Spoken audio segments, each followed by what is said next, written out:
There was once a time where Asgard was defenseless and in dire need of protection.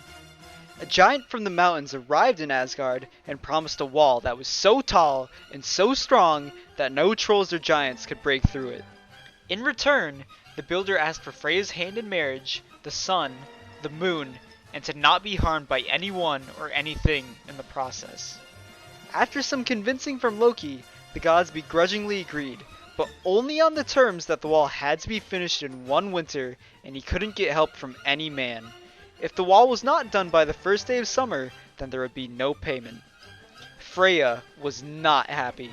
Loki then chimed in and said that the builder could use his horse, Svaðilfari, to build the wall. Freya was even less happy. On the first day, the builder dug a huge hole and the gods were impressed.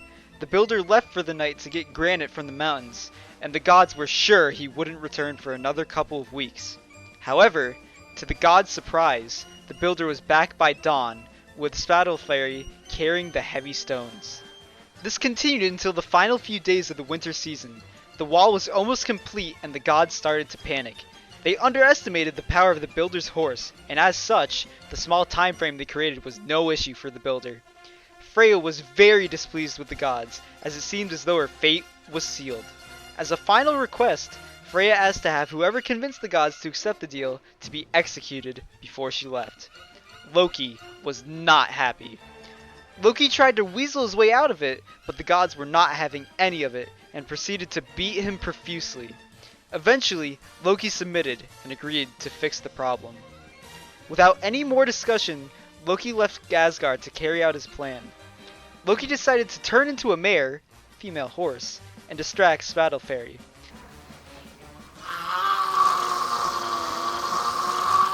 Attracted by Loki's new horse body, Svaðilfari chased after him into the cold, wintry woods, where the builder desperately tried to get his partner, to no avail.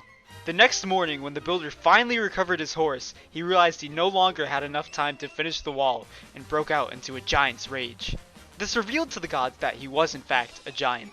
The gods then decided to go back on their promise of not harming the builder, and called upon Thor, who was out killing trolls for fun. Me too. My name's Odin, I'm your dad. Hey, Daddy.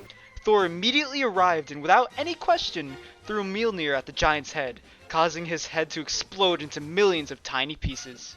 But the story doesn't end there. After a steamy night in the woods with Svaðilfari, Loki mysteriously became pregnant.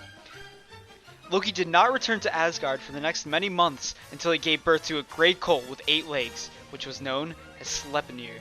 Sleipnir was the fastest horse in the world, and became Odin's trusty steed. You see, I've been through the desert on a horse with no name. It felt good to be out of the rain.